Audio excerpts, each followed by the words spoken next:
Everyone, तो आज हम पढ़ेंगे explanation of Markovnikov's rule with mechanism. Markovnikov rule ये कहता है कि जब किसी भी अनसिमेट्रिकल एल्कीन की रिएक्शन एक हाइड्रोजन हैलाइड के साथ हो तो मेरे पास दो पॉसिबल प्रोडक्ट हो सकते हैं, उसमें से कौन सा मेजर होगा वो according to the Markovnikov rule decide किया जाएगा। तो मार्कोनिकॉव रूल के अकॉर्डिंग जो ये हमारा हाइड्रोजन हैलाइड है, इसमें एक पॉजिटिव पार्ट होता है, एक नेगेटिव पार्ट होता है। यहाँ पॉजिटिव पार्ट है हाइड्रोजन, नेगेटिव पार्ट है ब्रोमीन। तो पॉजिटिव पार्ट उस कार्बन पर अटैक करेगा या उस कार्बन पर अटैच होगा जो दोनों कार्बन एल्कीन्स बना रहे हैं, उन दोनों में से उस कार्बन पर अटैच होगा जिस कार्बन पर ऑलरेडी हाइड्रोजन ज़्यादा प्रेजेंट है, और ये नेगेटिव पार्ट उस वाले कार्बन पर अटैच होगा जिस पर कम हाइड्रोजन प्रेजेंट है। तो यहाँ पर ब्रोमीन जाएगा, यहाँ पर हाइड्रोजन जाएगा, वो वाला प्रोडक्ट मेजर होगा। तो मैं कह सकती हूँ कि जो बी प्रोडक्ट है ये मेरा मेजर प्रोडक्ट होगा और ए प्रोडक्ट माइनर प्रोडक्ट होगा। अब हम इसकी एक्सप्लेनेशन देखते हैं कि दिस इज रूल, पर ऐसा होगा क्यों।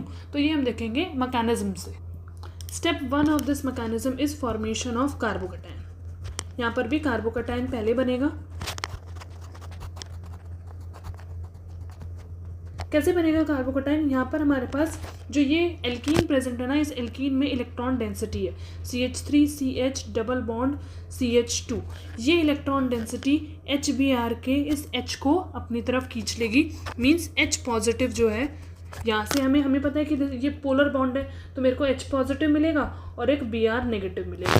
तो ये जो H पॉजिटिव है, ये इलेक्ट्रॉन डेंसिटी इस H पॉजिटिव पर अटैक करेगी और किसी भी एक कार्बन पर हाइड्रोजन चला जाएगा। जिस कार्बन पर हाइड्रोजन जाएगा उस कार्बन की वैलेंसी कंप्लीट हो जाएगी, दूसरे पर पॉजिटिव चार्ज आ जाएगा। मीन्स सपोज अगर मैं इसको मान के चलती हूँ कि ये मेरा वन कार्बन है, ये 2 कार्बन है, तो 1 कार्बन पर अगर हाइड्रोजन जाता है तो CH3CH2 और इस सेकंड वाले कार्बन पर पॉजिटिव चार्ज आ जाएगा। सेकंड पॉसिबल जो इंटरमीडिएट होगा वो CH3CH पॉजिटिव एंड CH3 होगा कि सेकंड वाले कार्बन पर अगर हाइड्रोजन चला गया तो फर्स्ट वाले कार्बन पर पॉजिटिव चार्ज आ जाएगा। तो इस केस में हम देख सकते हैं इंटरमीडिएट ये 1 डिग्री है और ये वाला 2 डिग्री है। तो 2 degree carbocations are more stable, तो this will be more stable.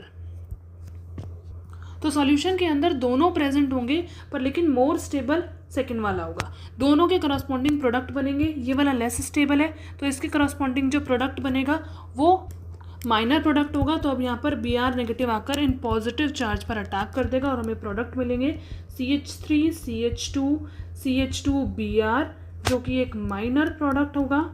और यहाँ पर जब Br नेगेटिव अटैक करेगा इस पॉजिटिव चार्ज पर तो हमें मिलेगा CH3CHBrCH3 जो कि एक मेजर प्रोडक्ट होगा। So this is all about the mechanism